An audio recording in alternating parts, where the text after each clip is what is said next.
you're back after joining us for our kind of trial run last week. And we were delighted just with the numbers of people that tuned in. We were hoping for maybe a couple of hundred, and it's approaching 5,000 people have seen it. So welcome back if that's you. And it's good to see you if this is your first time joining us. The title, as you've probably seen for tonight, is Where is God in a Coronavirus World? And that's really a restatement of one of the central human questions, one of the questions that people have been asking since antiquity. In fact, some of the oldest literature that we have available goes right back into the ancient Near East, of sages and songwriters asking why. Why is life sometimes so hard? And subsequently, people have been asking, why is there war? But tonight we rephrase that old and important question right up to date as people are asking it today.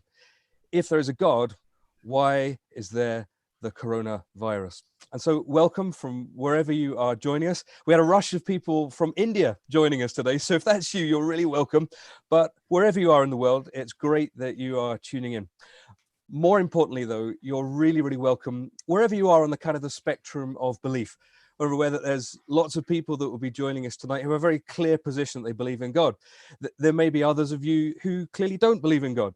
And there may be others in the middle who are searching and are teasing these issues out. Well, wherever you are on that, it's great that you're with us. And we really look forward to your contributions in the second half of this evening. As long as they're polite, we don't mind where you're coming from or what kind of questions you have. Your participation is really, really welcomed this evening.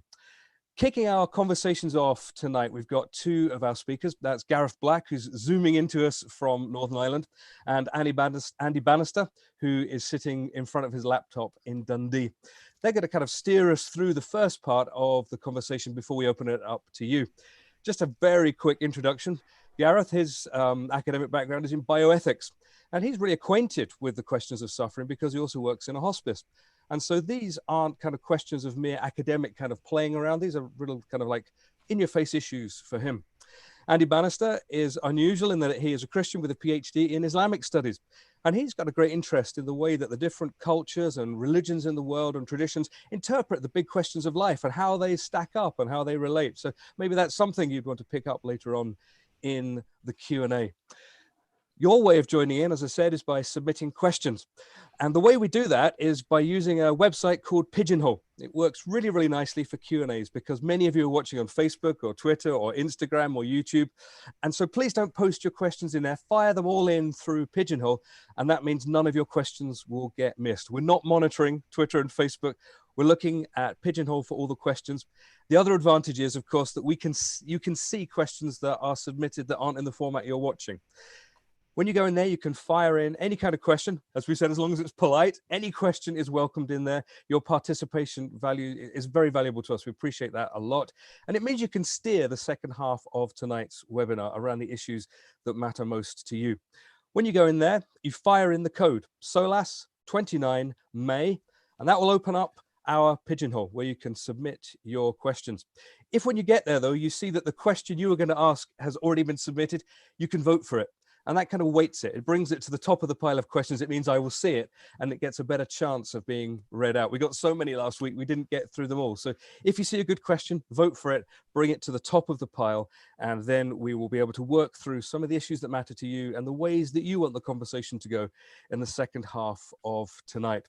We're going to hand over to our speakers tonight. First of all, Andy, I'm going to ask, how are you doing tonight? How are you getting on? Particularly, how has coronavirus affected you? How's lockdown been going? I'm well aware that some people are saying they love lockdown, family time, less commuting. Other people, it's been, a horror show. It's been really difficult for them. How's lockdown going in the Bannister household? Well, good evening, everybody. I think what's interesting is certainly one difference I've seen, Gavin, depends on whether you're an extrovert or an introvert. So in the Bannister house, it's interesting because we are split down the middle. So myself and my daughter are classic extroverts, almost off the scale. And my wife and my 5-year-old son are more introverted. So they're enjoying themselves. They're playing board games and, just locking themselves down, eating popcorn and watching movies, whereas my daughter and I sort of crouching at the door, kind of waiting to get out. So a very exciting day, actually, here in Scotland, because our lockdown has been slightly unlocked today, so we can get out and see friends and things. And, one of the big things I think I've learned in lockdown is how much friends matter. right? Friends and family, we perhaps take them for granted a little bit. They're always there. You can always see them. And suddenly lockdown comes along and you're like, oh my word, these people who actually were really important to me, and perhaps I hadn't appreciated it. So I've been interested to see personally the things that you suddenly realize matter when life changes. Yeah. What about you, Gareth? Well, we've had an up and down experience of lockdown. The beginning of lockdown was a challenge. My wife and I had some symptoms. At that stage, of course, there was no testing here in Northern Ireland, so we have no idea whether we had the virus or not. My wife's a teacher, so obviously there were concerns for her about still being in the classroom until lockdown actually came. So there were certainly challenges. I find it even myself. I was doing a lot of thinking, a lot of reading, a lot of research on the virus itself and the way it was affecting people early on. Just because I like information, I was thinking about writing some things about coronavirus, and I actually had to come away because it was really affecting me mentally. And I know many people have experienced the kind of psychological toll of all this. I had to stop watching the news. I had to stop speaking to friends who were on the front line. And just sort of decompress a little bit. But beyond that, we're very thankful to be in good health recently. We have a garden that we're out in. I'm enjoying exercise, but my wife is counteracting it because she's baking a lot more, so no one can see the difference. But it's a very mixed picture of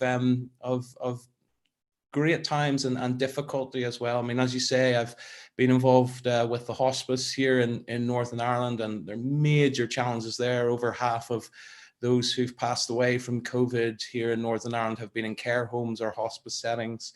My sister's in the arts and the television industry, which has just been decimated. And obviously there's fresh questions for my wife as a teacher about returning to school. So, but we're thankful for the situation that we're in, and we're thinking a lot about those who have been affected by this, certainly a lot more severely than we have. Mm-hmm. And certainly in and around the Solas family, we've had several people who have, been really quite badly affected by this, but either medically or emotionally or in terms of family life. We do live in quite a perplexing and troubled world. And you're clearly coming from a Christian faith perspective as you process and you work through these ideas. What does your faith bring to you as you seek to sort of analyze and work out a kind of a response to the difficulties that we're moving through at the moment? Yeah, thanks for that, Gavin. And I think we're probably sort of thinking this evening of sort of dividing kind of our response into two sections, really. I want to sort of share some thoughts and then sort of pass the baton to my esteemed Irish colleague. And, I think one of the things that I find the most fascinating about coronavirus and all that's gone on is has really been, I think, the questions that coronavirus raises. I mean, not least the question we're addressing tonight, right? This whole question of, where is God in all of this? But before we come to that, as a kind of way into that question, I'm really intrigued by the fact there are so many other deep questions that coronavirus raises, questions that many people, not just Christians, people of all faiths and none, are asking. And interestingly, all of those questions point back to the God question. So let me just give you a few kind of wee examples this evening. I think the first one that intrigues me, the first question that the coronavirus raises for me is why the world is so broken. And this is an absolutely fascinating question. Have you ever noticed that whenever tragedy or suffering or pain or loss strike, and maybe some of you watching this this live stream either this evening or on catch up have experienced some of those things. Maybe life has been tough for you. Have you noticed whenever life goes wrong, the question we immediately ask is why? Why has my loved one died of this disease? Why did I lose my job? Why did I receive this terrible medical diagnosis? And I find it fascinating when life goes wrong, the first thing that we almost instinctively ask is that why question. And in fact, even when we say things like when life has gone wrong, there's an implication built in there, isn't there? That there is a way that life ought to be going and it isn't, and that's unfair.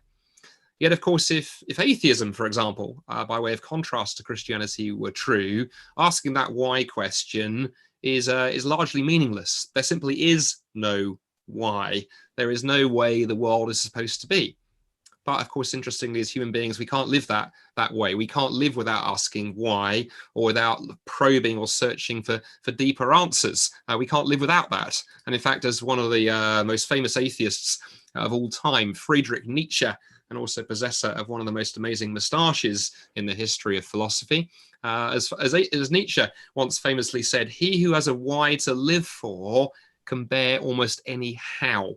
In other words, if we can get that why question answered, we can deal with all kinds of circumstances. And I would suggest that Christianity has some pretty interesting things to say here, not least the fact that at the heart of the Christian faith is the message that the world is not the way as it ought to be, that something is actually broken.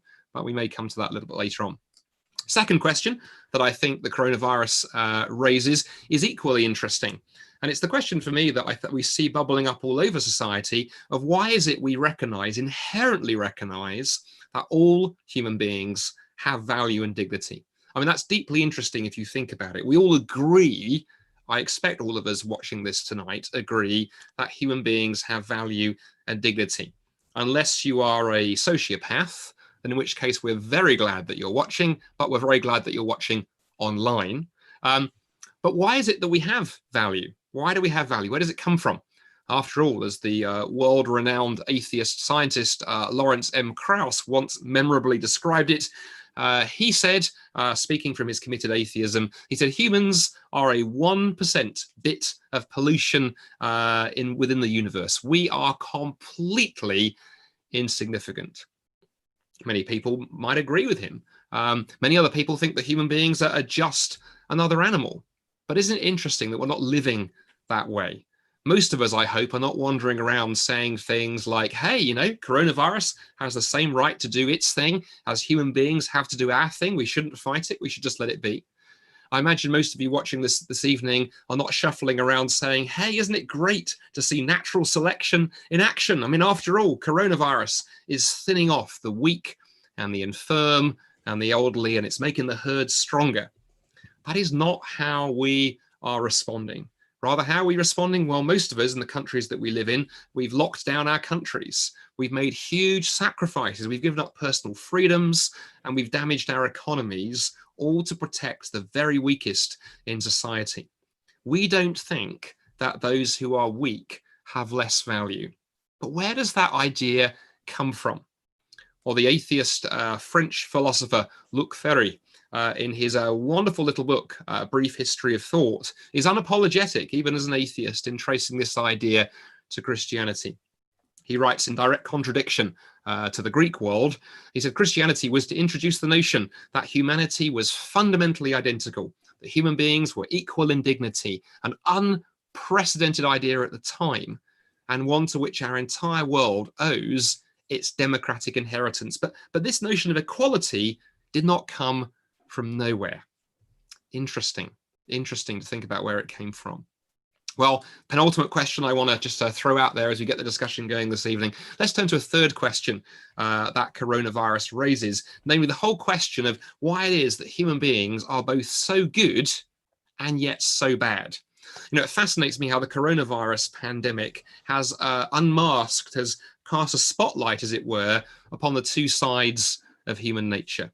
On the other hand, it's exposed and brought to the fore tremendous heroes like Captain Tom Moore, the 100-year-old veteran here in the UK who raised millions for the National Health Service by doing a sponsored walk round and round his garden, even at his senior age.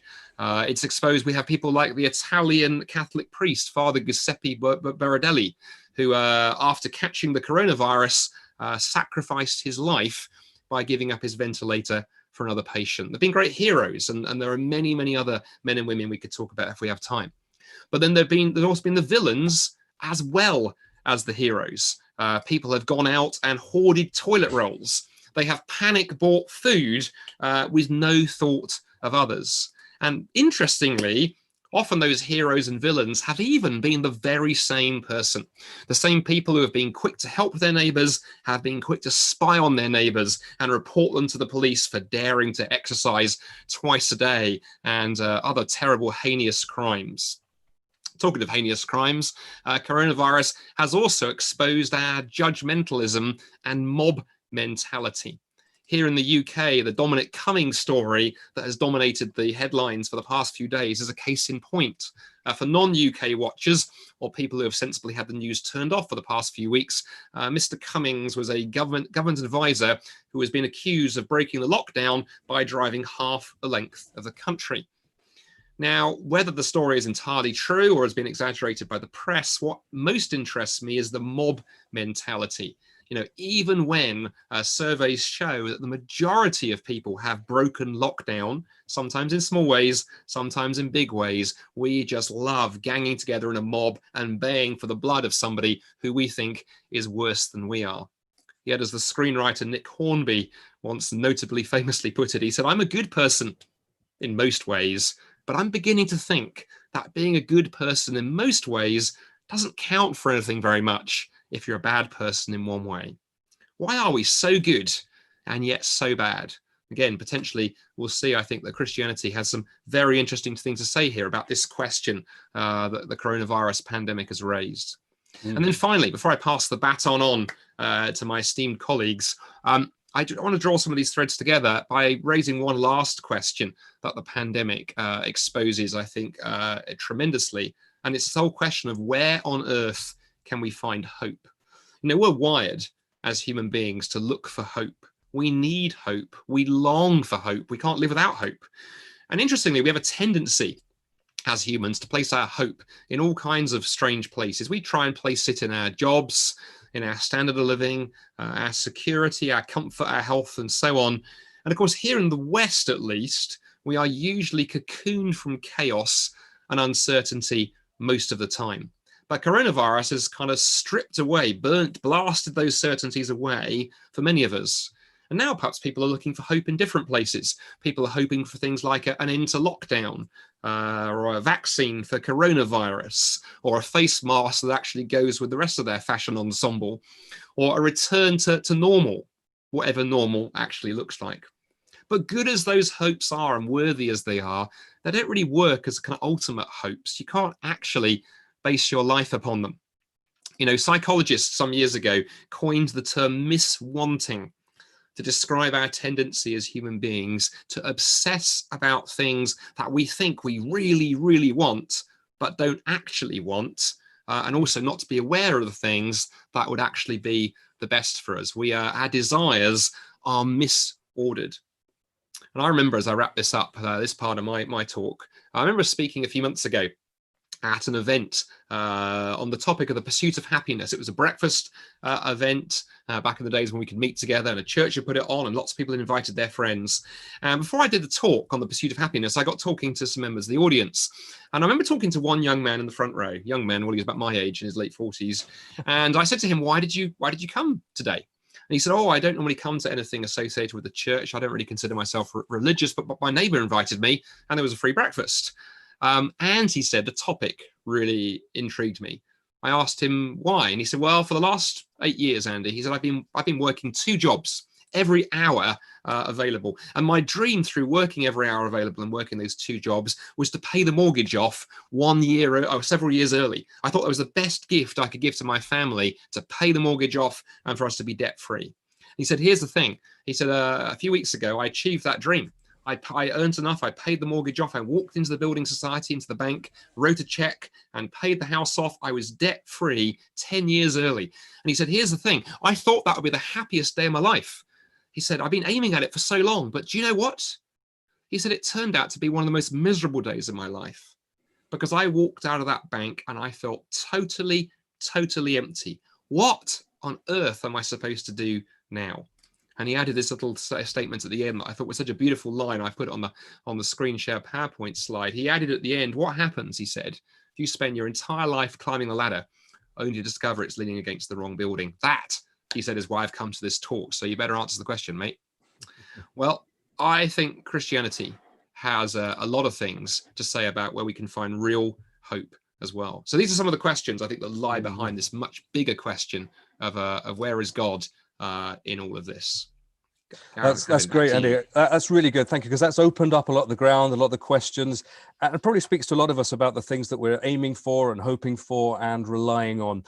Before Gareth, I just want to mention again that you can go across to pigeonhole.at and put in the code SOLAS29May and put your questions in for Andy and Gareth. There's been some good questions coming in while you were speaking there, Andy. Someone's picking up directly on some of the things you were saying there. So we'll come to those in a minute. But Gareth, would you like to bring your perspective to bear, maybe building on some of what Andy said, but talking again about what it means from your faith perspective to say, well, where is God in this context that we're in at the moment? Thanks, Gavin. Well, let me just first say to Andy, thanks for being bold enough to share a picture of the inside of your own bathroom. I've never been part of a talk or a session like this, so the preacher's being humble enough to do that. Well, but there you are. I do feel a lot of the tensions that Andy's raised. And to answer your question, Gavin, I think one of the reasons why I find Christianity so meaningful and persuasive, particularly when it comes to this area of suffering, is because when I explore it and look at it and read the Gospels and the Bible in particular, I find that the picture that it gives me, the way that it explains suffering in particular, coheres very accurately with how I think we naturally and inherently and intuitively find ourselves responding to suffering. I'm the kind of person who really needs to know, before I take the Bible's answers seriously, that it actually takes my questions seriously and sees things as a problem that are actually problems. And I think that's why it's Christianity is so persuasive, because it doesn't ask me to believe that suffering is a delusion, or it's just a result of a sub-spirituality, or it's the result of karma and then ultimately my fault. It also doesn't ask me to say or to believe that even though I subjectively and in terms of the my own lived experience of suffering, even though I intrinsically find myself asking the why question or searching for meaning and hope and intuitively judging that this is not the way that things should be, it doesn't say that that in itself is a delusion, just neurons firing in my brain. Christianity's explanation for suffering says that actually something has gone dramatically wrong. And I find it coheres and corresponds very accurately with how we often experience and respond naturally to suffering as human beings. In fact, just to bring up a quick slide, I find it's quite similar to what C.S. Lewis said, who often, when he was an atheist and was a teacher and lecturer at Oxford, and he one of his big problems that sort of drew him away from atheism was the fact that he found atheism's answers, particularly in this area of suffering, to be too simple. And what he found in Christianity, and hence the quote, he said, I come to believe in Christianity because in the same way that I see the sun has risen, not only because I see it and it makes sense in itself, but because it makes sense of everything else, because I see everything else by it. It brings a sense of meaning and perspective and coherency to everyday life. Now, of course, that doesn't mean that it's true. But if it is true, then it's one of the things that we would naturally expect if Christianity is ultimately bringing to us ultimate reality. And I just want to touch on three of the areas that Andy sort of opened up. The first is this question of why we as human beings find ourselves to be such a mixed picture at times. And sometimes we find ourselves in great virtue, and other times we find ourselves in great vice. I think that Christianity agrees quite strongly with what Nick Hornby said, and I think it's a very honest statement. We tend to like to separate the world into sort of goodies and baddies, and assume, I guess, that any difficulty or any problems or any vices purely the result of environmental or circumstantial factors. And I like actually what Viktor Frankl said, who, reflecting on his own experience of suffering, talked about how suffering tears open the human soul. In a sense, suffering brings a great degree of pressure. And of course, pressure brings things to the surface. And I think one of the things that it has brought to the surface is this idea that we are conflicting in the way that we often behave as human beings.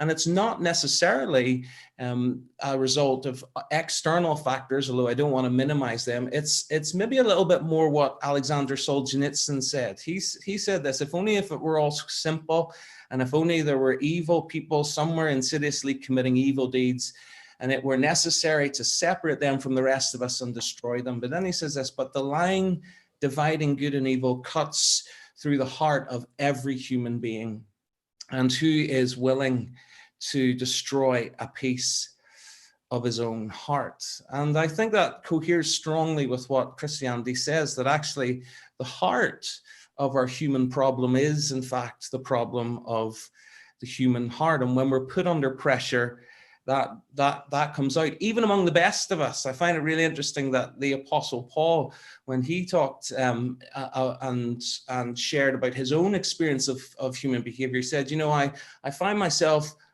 doing the thing I really don't want to do, and yet at the other time I find myself not doing the things that I do want to do. And so there's great challenges, and one of the reasons why I find Christianity so persuasive is not just that it diagnoses this condition quite accurately, but it also provides a solution. Because, of course, if the problem is the human heart, then the only solution for it is to change the human heart. And I was fascinated a few years ago by Matthew Parris's article in the Times. Of course, he's an atheist himself, but he was reflecting on his experience of Christianity's influence in Africa. And he talked a lot about the social action and how Christianity does great good for great people. But he went on to say that at the essence of this is Christianity's ability to change people's hearts. It brings spiritual transformation. The rebirth is real and the change is good. I find that very, very honest. And I think there's something worth exploring if he's prepared to observe this as somebody who ultimately doesn't believe that it's true. But the second thing that I'd like to draw out just quickly, the last 2 points that I make will be a lot quicker, is that Christianity takes seriously the need that I think we all have when we experience suffering to not be left alone in it. Isolation is, as one theologian said, the worst form of human suffering. And I think that's why we often find this tension. We need to not be left alone in our suffering. We need to know that somebody takes it seriously enough. And often the way that we express that is by maybe those of us who don't suffer or aren't suffering directly entering into the experience of another person. And of course, this happens in various ways. Sometimes when people have cancer and they're going through radiotherapy and they're losing their hair, other people will shave their heads or enter in some way that identifies with that person. And it's a symbolic act to say, look, I take this seriously enough to enter into it with you. And we do it in all kinds of ways. I think this is behind some of the Me Too movement. I think I've seen this done quite significantly in social media a number of years ago in the terrorist attacks in Paris. Many of us did this to our Facebook profile page. Now, if you think about the symbolism of that, what we're doing is taking on French identity, those who were suffering, and putting it over our identity as an expression to say, this matters. We're going to take this seriously. It matters that it's happened to you. And that's some of the ways that we express it. And of course, Christianity says that God has done exactly the same thing. He hasn't remained distant. He hasn't simply given us a theoretical theodicy to explain it all. He's entered into it himself. So whatever we might say about where is God in coronavirus, one thing that we know where God isn't is that he's not distant and he's not indifferent. He's a God who fully enters into the extent of our pain and our brokenness, psychologically, physically, spiritually, all those elements and dimensions of what palliative medics often call total pain. Christ experienced that in himself. And so whatever we might say about God, we have a God who's prepared to say in the face of suffering, me too. And finally then, the last thing that I think we all look for and has been displayed so much through the coronavirus pandemic is this question of hope that Andy raised. It's very interesting to me that the symbol that has captured this whole pandemic is a symbol of a rainbow. And of course, Rainbows are symbolic of signifying time after the storm.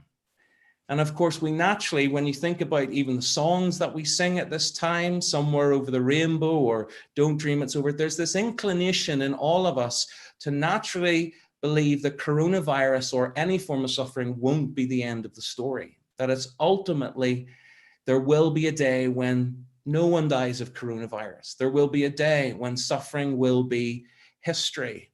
And of course, that might be wishful thinking. That might be just a psychological crutch to get us through. But of course, Christianity takes it seriously and said, actually, it's not. If Jesus Christ is risen from the dead, and I know that that's a big question in itself, but also notice that it's an event. If it's happened at all, it's an event that's rooted in history, which means it's checkable, which is not true of the claims of some other religions. But if it is checkable and it is plausible and it is true, then it means that suffering is not the end of the story. And I think that's very significant. We find ourselves naturally desiring and looking towards this. Christianity doesn't just honor that. It doesn't just offer compensation, but it offers us real hope beyond the sum of our greatest fears. And therefore, it brings a foundation to our life that nothing circumstantially can thwart. And many Christians have experienced in that hope a degree of freedom and a degree of security to their lives that, rather than sort of keep their heads in the clouds and just be pie in the sky, actually encourages them and gives them the security to engage in care and love and support for the weak and vulnerable, even at great cost to themselves. That's great. Thank you for that, guys. I think, Andy, you were really opening up some of the questions and the groundwork. Gareth, you've really shared kind of very personally, I think, really about where you find hope and where you navigate, because as we go through life, each of us faces troubles and difficulties and bereavement. And, you know, a few years ago when I suffered a bereavement that I found particularly painful, it was your point about Christ who suffers with us that I had never really thought about before. And I found so helpful, the thought that, you know, suffering can't always be avoided, but there's nothing worse than suffering alone, and that we don't have to suffer alone. Now, thank you so much for all the questions that have been coming in. A load came in when Andy was speaking. A whole load more came in, Gareth, when you were speaking. Brilliant. Picking up on different things that you've both said. In fact, I can see on my screen at the moment, there's people typing at the moment. So if you would like to fire in some more questions, there is still an opportunity for you to do that. If you go across to the website, it's pigeonhole.at. If you go across to your web browser and pigeonhole.at, and then if you type in where the code is required, Solas 29 May, then that will bring you into just our little bit of Pigeonhole where you can put your questions in. And you can anonymize them if it's really, really personal, if it's something that is really too delicate for you to share publicly, or just give us your name. That would be great as well.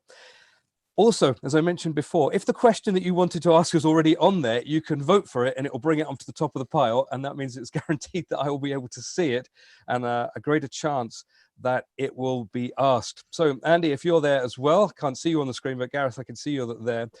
Let's go up to the top and have a look at some of these questions, because the one that's got the most votes at the moment comes from Elena. And it's a three-part question, so if you're ready for a three-parter, and we've got time, so you can work your way through some of these. Elena asks this: does God speak through suffering? That was C.S. Lewis's big thing, wasn't it? That God shouts to us through suffering. So she asks, does God really speak through suffering?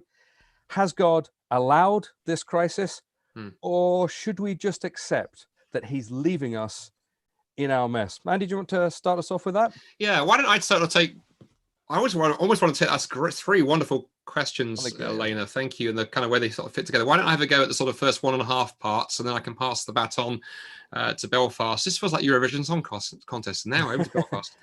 And for Gareth. The end is interesting. Can you just repeat the last part, Gareth? Gavin, sorry. So it was, does God speak through suffering? Yeah. Has he allowed this crisis, or should we just accept that he's leaving us?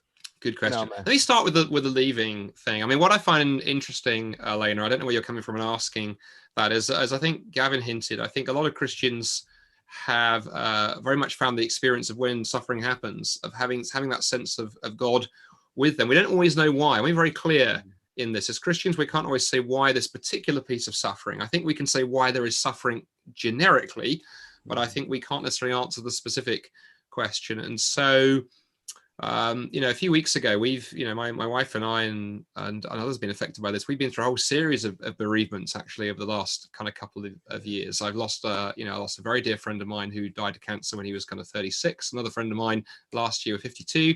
A Canadian friend who just dropped dead in early 50s the other weekend.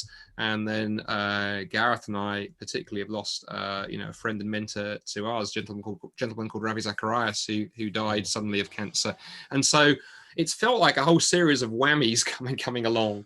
And I remember sort of thinking, I am very, very grateful that I have a faith and a hope in Christ, because it does tell me a number of things. It tells me that death is not the end. It tells me that we are not just the stuff of which we are made. It tells me there is a hope, even though there may be a gap between experiencing that hope and embracing it. And it does give a little bit of meaning, some meaning to the experience of suffering. I'll be careful, because some Christians find suffering still a difficult and crushing experience. I wouldn't really heard to be saying, hey, if you're a Christian, everything is roses.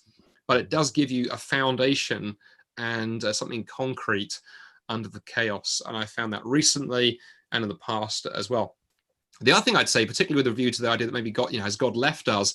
Christians for over 2,000 years have known that the world is a messy place. Pandemics are not a new thing. I think this is one of the things that's thrown us as a society, is that, suddenly, gosh, as a pandemic, we've never experienced one of those. But they come around every 50 to 100 years.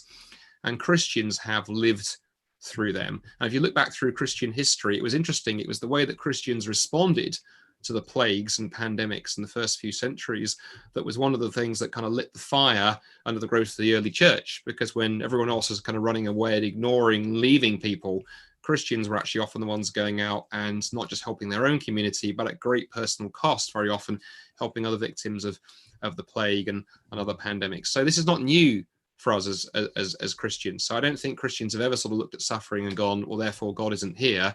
We may have sometimes asked God, where precisely are you? And I sometimes, I could do with a little bit more sort of peace and certainty in my future, but that's never been the case for Christians from the beginning.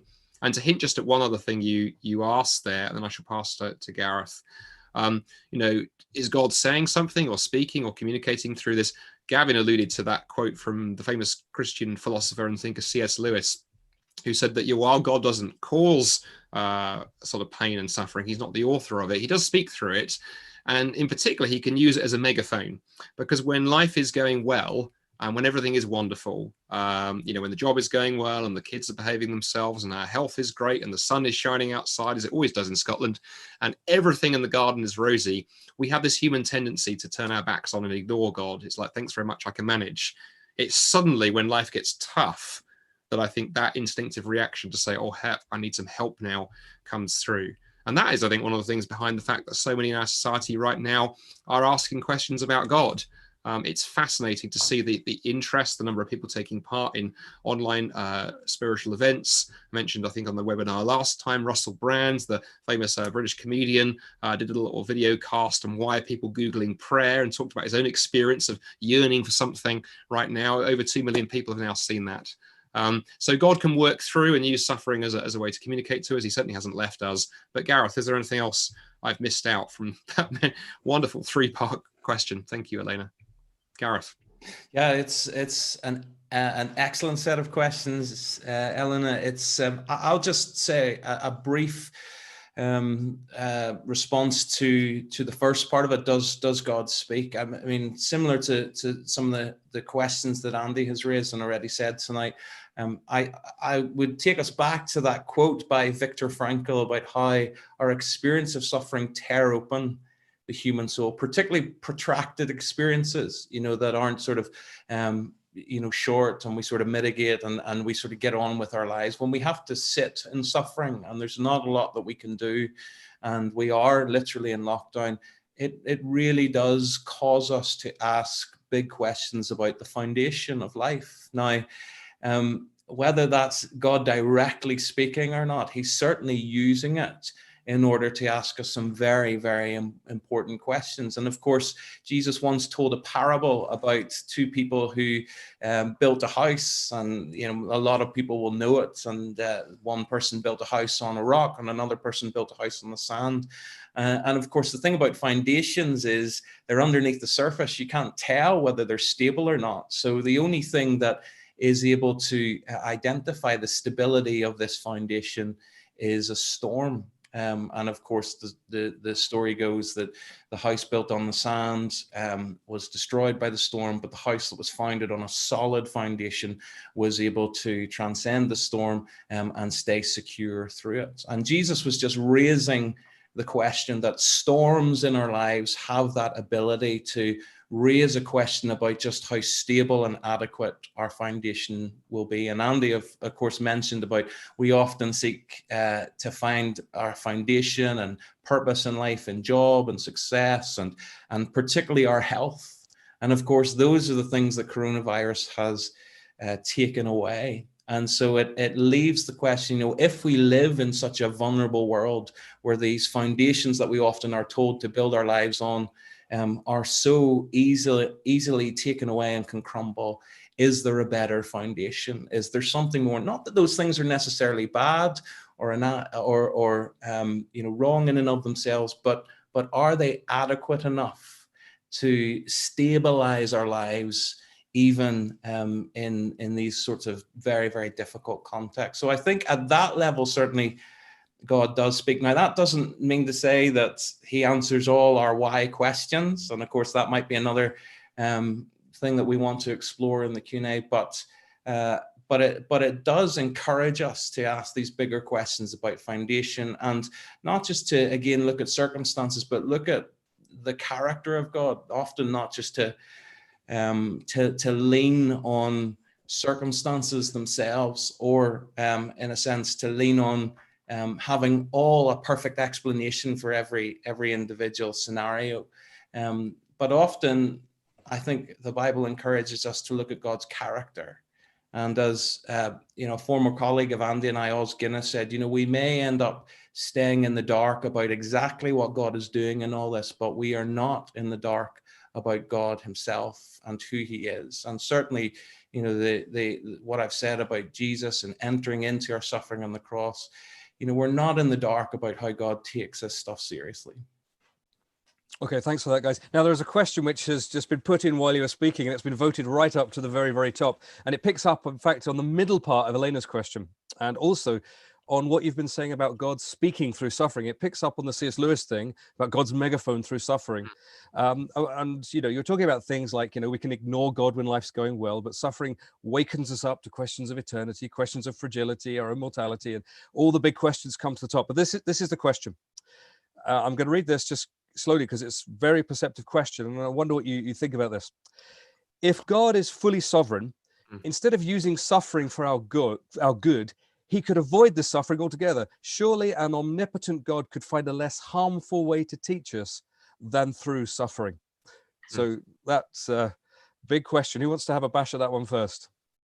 I'm happy to have a little bit. Yeah, go on, Andy. You come in on first on that one. A little bit of bash, and then I can. Our number one question on the league table there. No, that's a really, really, as you say, perceptive question. There's a couple of things I'd want to say. I mean, I'm very conscious that when we're dealing with questions around evil and suffering, these are difficult areas because they're both philosophical and they're also personal. So, behind that question may be something quite personal, not just something philosophical. I'm also very conscious that when I used to, lecture in philosophy, we would take an entire term to explore the problem of evil and suffering together. And I think it's universally recognized. One of the things about suffering is interesting. It affects all of us. And this is one of the things that fascinates me. It's not just Christians who have to do thinking here. I think for atheists or people of all faiths and none, we have to wrestle with these questions. So from a Christian perspective, I want to say a couple of things. Firstly, I think it's been noted by not a small number of thinkers and philosophers, not just Christian ones, I would acknowledge, that there are perhaps potentially certain kind of virtues and so forth that can only actually be developed in the presence of suffering and pain. So, for example, if it was God's intention, for example, to develop the virtue of kindness, we need people who are suffering that we can respond kindly to. If you want to develop the virtue of bravery, then we need to have some things in the world of which it is right to be afraid.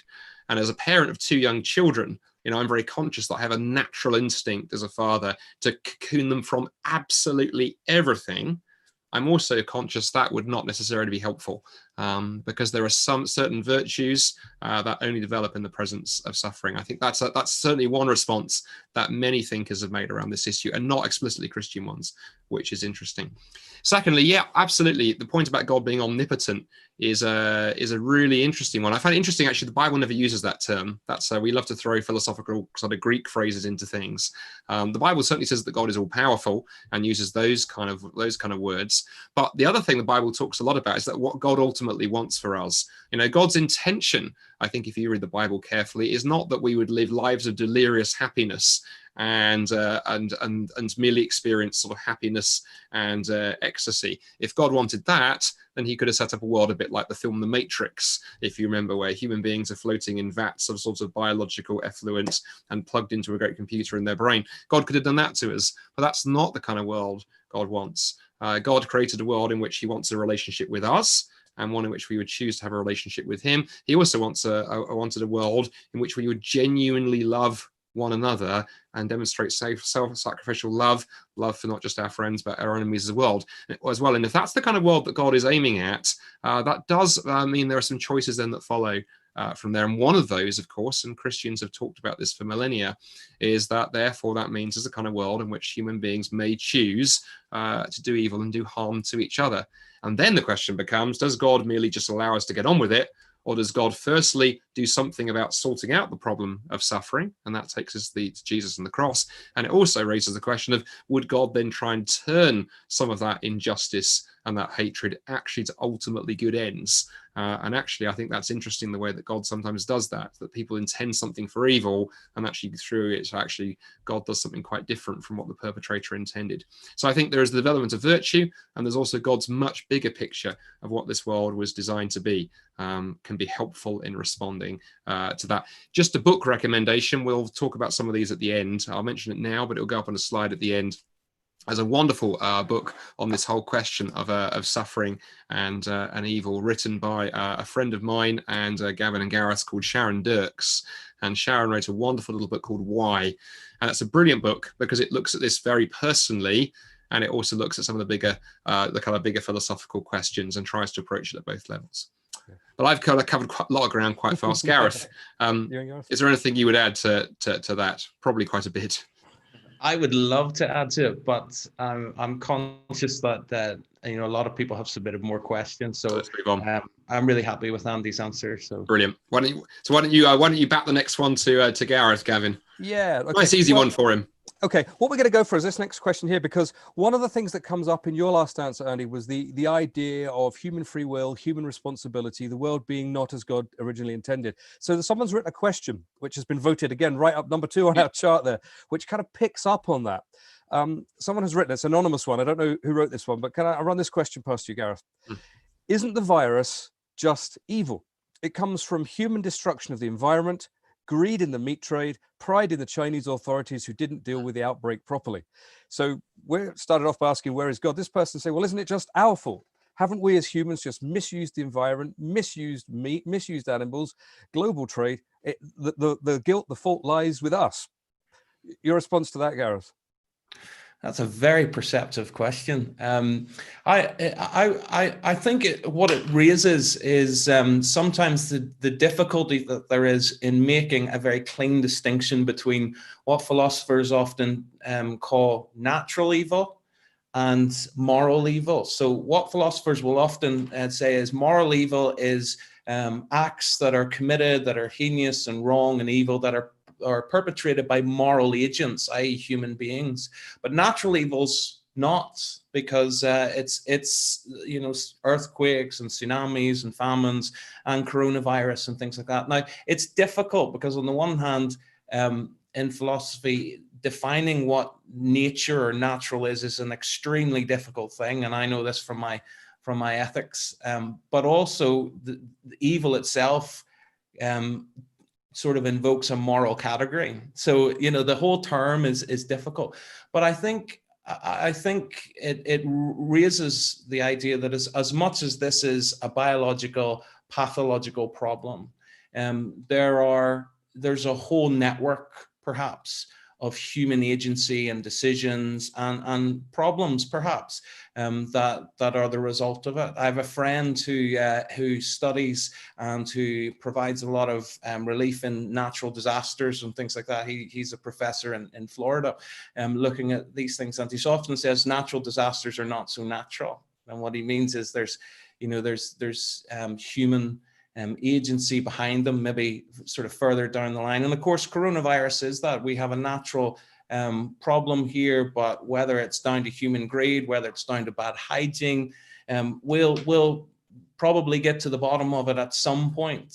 But it just, for me, I often like to ask the question, well, whether it's a natural disaster or a moral disaster, what is it ultimately that makes it a disaster?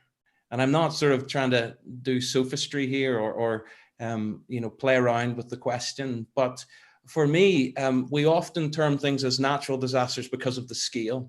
So earthquakes, you know, there are plenty of earthquakes and movements of tectonic plates that happen that don't kill anyone. There are plenty of tsunamis that occur that just, you know, create good waves for surfers and don't cause the devastation that we've seen. The reason why we call them disasters is because the amount of people who are killed by these things. Now, but of course, that's just the sum, the collective sum of individual disasters, people who individually have you know, been injured or maimed or even killed by these sorts of things. So for me as well, I often ask the question, well, is a heart attack a natural disaster? Because of course it's very natural, and it's certainly a disaster for the person whose heart it is. So for me, the real question is, rather than trying to bifurcate all the time between what's natural and what's moral, really answer this question: given that disasters occur, is there anything that can deal with the ultimate thing that makes it a disaster, namely death itself? Whatever form it comes, is there something that can overcome the problem of death itself? And of course, Christianity says that there is, because Jesus himself tasted death in its fullness and yet rose again. And the promise is that anyone who will trust him and follow him will, even though they will experience death, will also be raised like him. So there's the start of a thought, at least. Yeah, I should perhaps add to some of that you could watch this back, because we've been moving through these issues really, really quickly. And, you know, both Andy and Gareth use slides and quotes. And if you kind of missed, maybe it was Nietzsche's quote or one of those, or Luc Ferry or somebody, and you want to scroll back, at the end of this, you can look it back on YouTube and Facebook and the others and pick out some of those quotes and see what's been talked about. Because, I mean, we're steaming through this at almost indecent pace, aren't we, given the kind of the gravity of some of these issues. Okay, next question that is being voted up here. Another quite interesting one. And this kind of probes into the area of whether Christian faith can explain what we're going through, or whether it's just good for helping us to handle suffering. And the question's phrased like this: if your faith makes handling this world's problems easier for you, then I'm happy for you. But is it actually true, or just wishful thinking? So, Andy, do you want to have a bash at that one to start us off? Absolutely. And, you know, this is one of my favorite topics. And actually, fun enough, I happen to know it's also a topic that Gareth is interested in, because he and I have had some conversations over the last few weeks. One of my sort of hobbies, I should probably get out more, is I absolutely love, you know, some of the more sort of bleaker existential philosophers. There are people like Albert Camus and others over the years who have really kind of probed the human condition, and, you know, atheists who are willing to be consistent and say, look, if there is no God, life is literally absurd. That was Camus' famous phrase. It's just absurd. It's bizarre, because we have all of these urges and all of these desires for spirituality and meaning and purpose and hope and stuff. But actually, the universe is just cold and bleak, and it hates us. And so we are one seriously messed up animal. In fact, animals are in a better position than we are, because squirrels don't go around asking existential crises about the universe. They just having existential crises. They just sit and munch on their nuts, and, you know, the job is done. But humans, on the other hand, And I remember doing an open forum at the University of Toronto a few years ago. I lived in Canada from 2010 to 2016. And I did an event there one night, which one of the Christian groups and the Secular Society had co-sponsored. So we had a really nice mixed audience. And I basically talked, the title of my lecture that night was, Can Life Have Meaning Without God? And I really went for it. I just trawled out every despairing, nihilistic, negative atheist I could find, from Nietzsche to Camus and Bertrand Russell. You know, there's some pretty despairing, dark stuff out there. And I basically did my very best to make a case that if there is no God, life is meaningless and hopeless and pointless. Then we got to the Q&A. And of course, we didn't use Pigeonhole. We had a real live Q&A with real live people. And the very first person up to the microphone was the head of the Secular Alliance. I knew, I think Cameron from memory was his name back then. And he and I had had a couple of beers before and talked about things. And I know he was a sharp thinker. And he came walking down the aisle up to the microphone. And I thought, oh, hello, this is going to be a humdinger of a first question. And he got to the microphone. And I will remember to my dying day his first question. He looked at me and he said in front of about 200 people who were there that night, he said, Andy, that was a really compelling presentation. And I completely agree with you.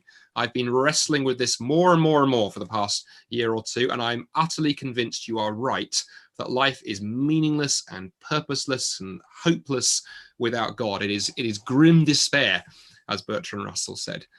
Then he added the rejoinder. But he said, that doesn't prove that Christianity is true. Mm-hmm. And I remember looking at him, and the answer I gave to him is the answer I'll give to whoever asked this question tonight. I said, absolutely, I completely agree with you, Cameron. And if you hear me to be saying life is meaningless and despairing and bleak without God, therefore let's believe, then you've misheard me. That is not what I'm saying. What I am saying, though, is if you have figured that out, if you've realized that that is the nature of life, that it is absurd if there is no God, then boy, I would put every effort into exploring the question, is there a God? And to go, Christianity, I think, stands head and shoulders in terms of the other religious claims out there because of Jesus and his life in the full light of history. So I said to him, if I were you, I'd be seriously investigating it, not just repeating a few atheist sound bites of going, I'm not really sure. Because if I had been told by the doctor I was dying of cancer and it was untreatable, but I heard from, people I trusted, that there might just possibly be a cure at some laboratory in Indonesia, I'd be selling everything to get a plane ticket and go and see whether there was actually hope to be found. And yes, there is great evidence for Christianity, and Gareth may want to comment on that, or we can direct you to the short answers section on the Solas website where we've got videos looking at lots of it. I think there's phenomenal evidence, but I'd start with, you need to think about your motivation.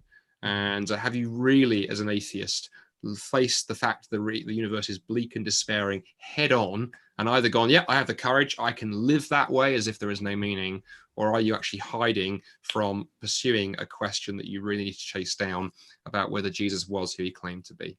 Mm-hmm. Do you want to add anything to that, Gareth, or should we move on? Well, just to say that as an Irish rugby supporter, I'm partial to wishful thinking quite a lot.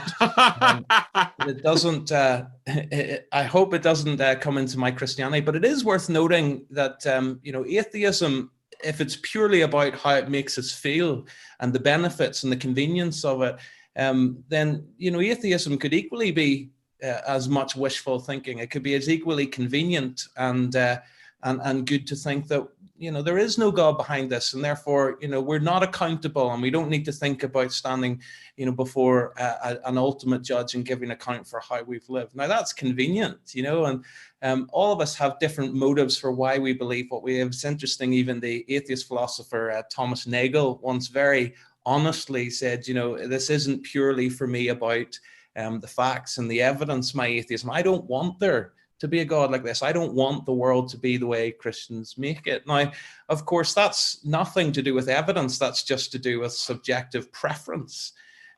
So the real question is, regardless of whether it's convenient or beneficial or not, because there are a lot of Christians who it's very inconvenient for them to believe what they believe, and they're rejected and they're ostracized. But the real question is it true? And ultimately Andy's made that point. And I think that's why it's so significant that Christianity is rooted not necessarily in just how attractive the hope that it offers is, but it's rooted in history. And history is checkable. And so therefore, regardless of how it makes us feel, we can check the historical facts. And of course, there's a great little book by our friend John Dixon, who's written a book called Is Jesus History, where we can explore and check this. And I'd encourage anyone to have a read of that. It's very accessible. Won't take you too long to read it either. Thank you. Now, questions are coming in faster than we're answering them. So let's move on to the next one that's sort of high up the list. This one's, again, probing into the fact that people are dying. And we've asked, picking up on some of the things you sort of mentioned before. This questioner, who again is anonymous, says it would be nice not to be so insignificant, but how can we be sure that we aren't? And that God, whoever that actually exists, and that humanity is significant? That's a great question to chew on. But time is moving. So who's going to have a bash at that one first? I'm happy to. Gareth, why don't you start us off with that one? Go on, Gareth. Go on. Well, I think again, Andy's made the point. If atheism is true, then only our significance comes purely from how the individual attributes, the individual strengths that we can accumulate for ourselves. So often, I live in and breathe the realm of ethics and things like that. And constantly within ethics, there's this whole question of what is it that gives life its value? What is it that gives individuals their moral status and significance? And of course, if you're going to remove God from that picture and say, actually, there's nothing to accredit our significance outside of ourselves and our own individual environment as we find it. That might be true, but it's a very, very exhausting way to live. If your significance and value is based on your circumstances or your own abilities or people's recognition of fame and things like that, that's an exhausting way to live, because you have to maintain it. Not only do you have to create it for yourself, but you have to maintain it. And if you lose it, if you lose your job, if you lose your health, if you lose your recognition, if things go wrong, then not only do you lose those things, but you lose the significance and the value that you've placed in them. I think Christianity, and again, this is not all that that persuades me that Christianity is true, but I find the Christian story about my value and my meaning and my significance not coming from within myself, but actually coming from outside of myself, and a God in whose image I'm made and who loves me, and who, according to some of the letters of the New Testament, has put the world together to enable me to get to know God in relationship. If that's who God is and what he thinks about me, then that's an incredible sense of value. And it's also a very secure sense of value, because my meaning and my significance is not determined by the fleeting circumstances of my own abilities or experience, but it actually exists outside me and therefore is untouched, no matter what experiences I might find myself facing. Okay, we're moving now into the last kind of few minutes of what we do. We've probably got room for what, a couple more, I think? Yeah, okay. Let's do two more. Okay, let's do a couple more then. And then we will have to wrap it up. It doesn't look like we're going to get through all the questions. The finishing line has been moving away from us because questions have been kind of coming in more quickly than we've been doing. We are planning, by the way, for people watching, we are going to do a purely Q&A webinar at some point in the weeks ahead. So we'll do one of these where we just do nothing more than like 100 minutes of Q&A or something. But good. Okay, let me not tonight. Let me fire this one at you then, Andy. Someone here is saying many people have pointed to the examples of solidarity and people being drawn back together into community at this time. Yes. Is that not sufficient as a basis for hope as we move forward? Is that not enough? Yeah, that's a really good question. So again, thank you for that. Someone actually commented last time that Gareth and I need to stop saying to everything. That's a really good question. So we're just trying to affirm you and make you feel good about yourselves. Yeah, I mean, the solidarity piece is interesting, isn't it? Because that alone is fascinating, because it reveals something more deeply about who we are. We are clearly not wired just to be people who replicate our DNA on into the next generation and then we're done. We're clearly not wired to be people who can simply grab enough resources so that we can survive and we're okay. However many toilet rolls we stuff in our basement, we still need human contact. And I just think that's really, really interesting, kind of where that comes from. That raises all kinds of questions. And again, the Christian answer there would say there is something profound about human beings being made in the image of God. I think Gareth alluded to that. And as Christians, we believe God is one God, but he's a God who's one God in three persons, Father, Son, and Holy Spirit. So at the heart of who God is this community of persons, and we are made in his image as persons in relationship. So I think it's interesting that everything about us actually screams out there is something more going on. But in terms of the idea that, well, maybe, okay, community and solidarity is enough, a couple of issues arise there for that. Firstly, of course, what happens to the person who doesn't have that? It's very interesting right now. There've been quite a few news reports within the last 48 hours, 72 hours or so, coming out of both England and Scotland. I don't know the stats for the rest of the world, as England now about a week into unlocking, moving out of lockdown, and Scotland beginning its move out yesterday. Reports coming out that a lot of elderly people and people who are having to isolate because they have underlying health issues are expressing increasing unhappiness that they feel they've been sidelined. And everyone else is going, fantastic, we can go to the park and have a barbecue. There are lots of people who can't do that. So if you stand there and you say, hey, life's meaning is about solidarity and fellowship, you are sticking a great big two fingers up at people who don't have what you have.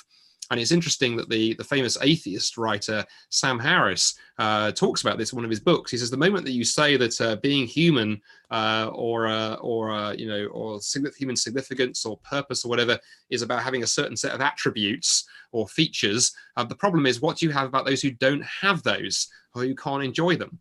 Again, for fellowship and solidarity, what about those who are profoundly disabled, who can't have the kind of sort of fellowship and friendship that you've described? And immediately you cut off quite a huge chunk of humanity. And what I think about is profound about the Christian answer to this, rooting it in God's image, is that it doesn't matter how clever or how smart or how capable, how able you are. Everyone has value and dignity, not because of the things you can enjoy, but what's given from without.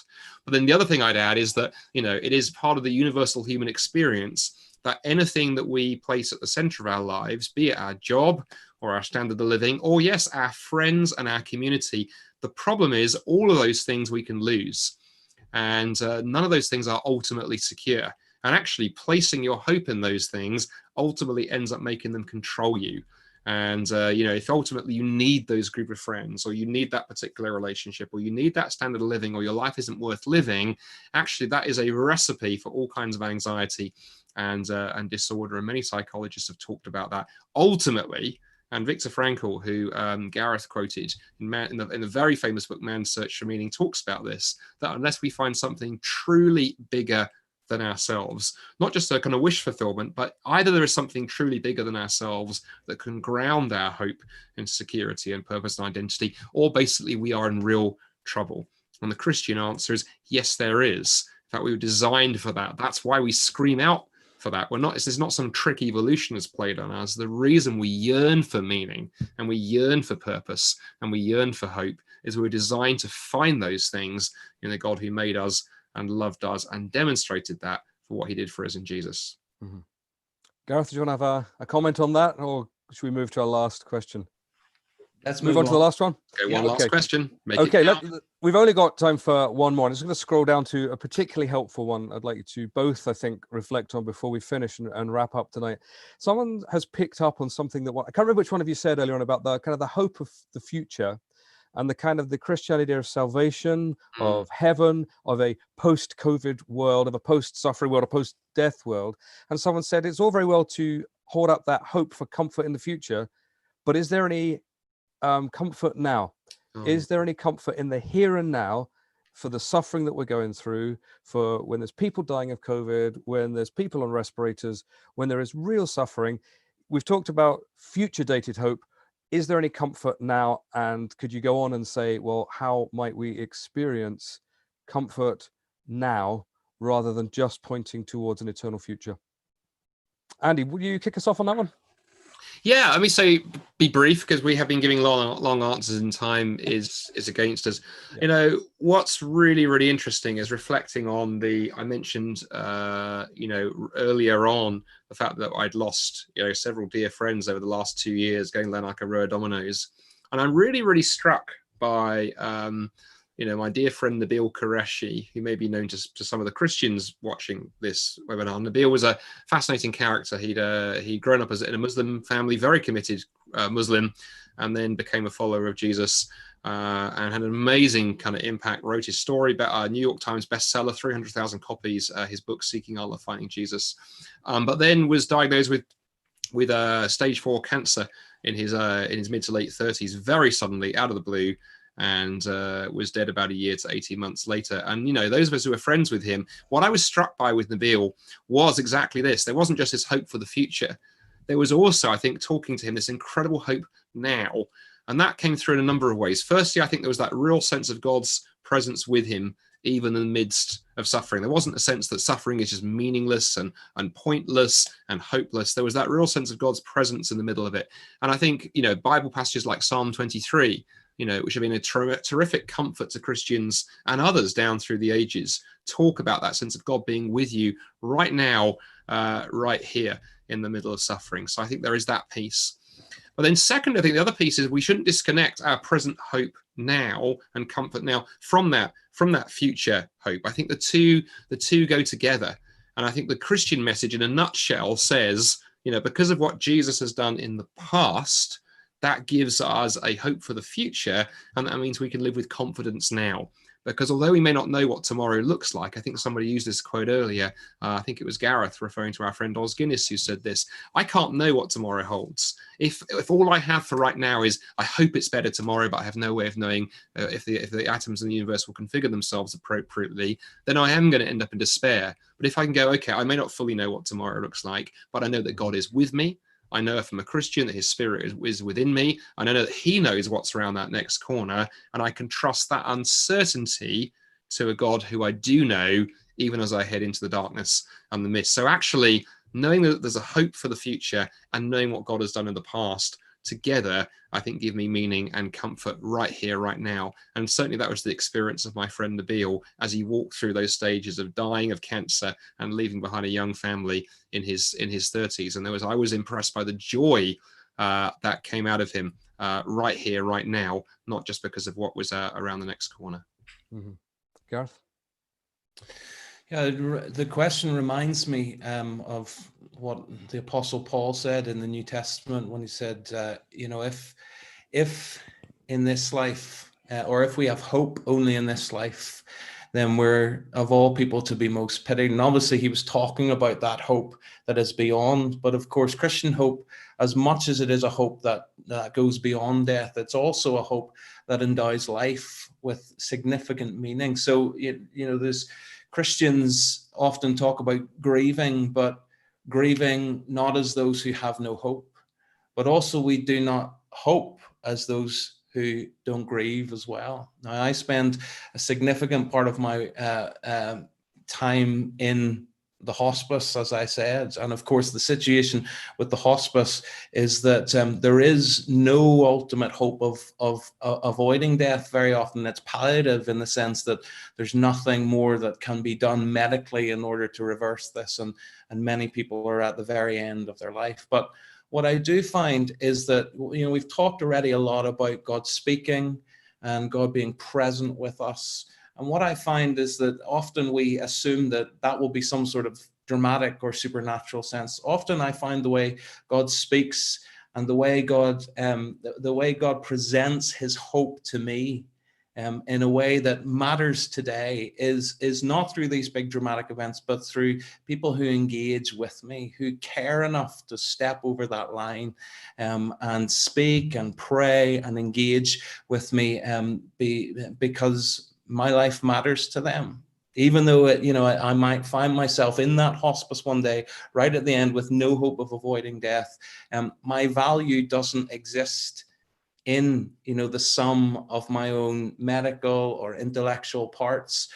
My value exists beyond that, and therefore, even when I'm at my weakest, even when I'm at my least able, it has value. And I think Christian hope helps us to recognize that. And I think, of course, the hospice itself was begun by Cicely Saunders, who herself was a Christian and who this great hope that she had beyond death actually enabled her to provide care and comfort and dignity for those for whom nothing more could be done medically. And of course, Christianity has a long history of that actually, as much as our hope transcends death, it also infuses life with a profound sense of care and concern. And I think, that's a real challenge to those of us who do claim to have that hope. Are we demonstrating it not just as sort of pie in the sky by and by, but is it a hope that matters and is demonstrated and influences our lives today? I think it's a real challenge, but it's certainly one that coronavirus has raised for me. And I'm not saying at all that you have to be a Christian in order to care at this level. There are plenty of people who aren't Christians who care phenomenally well. And of course, that makes sense if they're made in the image of God. But it is a challenge to say, if we have this hope, then we should be, of all people, most engaged, showing people their value and dignity and worth, even when perhaps medically speaking, or in terms of their intellectual or able abilities, there might be no hope left. That's great. Our time has gone. The sand has run through the timer. We've got to finish there. So thank you very much, Andy, and to Gareth for kind of not just doing your presentations, but taking the questions. We do hope that you understand that we've sought to not give trite or superficial answers, but to grapple seriously with the depth of some of the issues that you've raised tonight. Thank you so much for those questions. There were some really perceptive and some of them I thought were quite heartfelt questions as well. There is that kind of sense that sometimes questions are about finding good philosophical answers, and sometimes the questions are about how we're going to cope with the situations that we're in. And I do understand that both those things are behind many of the questions that came in this evening. So thank you very much for that. We've got a whole load of other resources that you can look at if you want to explore some of these questions further on our website, which is www.solas-cpc.org. In there's a whole lot of articles. Andy made reference to some of the evidence for Christian faith, for the resurrection of Jesus, for where the origins that we come from are. Also, there's the short answers series in there of short videos, which give 3 or 4 minute videos giving sort of basic Christian introductory answers to some of the big questions that we all grapple with. That's all there on our website. If you've got any further questions that you want us to have a look at, there's a contact page on the website there as well. We'd love to hear from you. Coming up on the screen now, I hope you can see, is a bit of follow-up reading. If you're intrigued by something that Gareth or Andy has said tonight and you want to kind of think it through at a deeper level in your own time, there's 4 books up there that might be a good place to start. Obviously, C.S. Lewis's The Problem of Pain is an old classic. It's wordy, it's out of date, it's old-fashioned, but it is a classic, and that's not a bad place to start if you fancy wrestling with Lewis. We mentioned our friend Sharon Dirks and her great little book, Why, reflecting on her own experience of suffering in her family as a scientist. She's a scientist by trade, and that is her reflection on processing the big questions of why. Just above that on your screen there is a book by Professor John Lennox, who again is a scientist and a philosopher of science at the University of Oxford. And in the last few weeks, he's put out this little pamphlet entitled Where is God in a Coronavirus World? Really helpful little introduction to this whole area, which gives some good kind of areas to think through and some good thoughts that might take you further on, particularly if you're this evening in a search for God. You may already be settled in conclusions one way or another, but if you're searching, if you're looking for God, if you have a spiritual openness and you want to find God in the middle of this, that's a good place to start. And then the last book on there I've put on is Tim Keller's book, Walking with God Through Pain and Suffering. It's a book that I found particularly helpful during a particularly difficult bereavement about 5 or 6 years ago. And the first half of the book explores some of the reasons that we might give for why there's suffering in the world. And the second half of the book explores how we cope with it on a day-by-day basis. Some of the things we ended up our Q&A with tonight, finding the peace of God, even here on earth. And Keller wrote that while he was being treated for thyroid cancer. So it comes from a place of vulnerability and real searching, and is also a good place if you want to start working through some of these issues tonight. So thank you, Gareth. Thank you, Andy. Thank you too, most of all, for joining us, for watching tonight's webinar. Come back and join us. We've got more webinars coming up. The next open forum we've got is on Sunday afternoon, June the 14th at 4 p.m, when we're going to look at the whole area of finding hope in this world, this troubled world. Where do we go to find hope? If you fancy that, join us. More webinars are advertised on our website. Thank you too for all those of you who sent in questions and voted the best questions up to the top so that we could grapple with them. We really do appreciate you joining us tonight, and we hope that we'll see you again soon. Good night. God bless. Thanks again. Good night, everybody.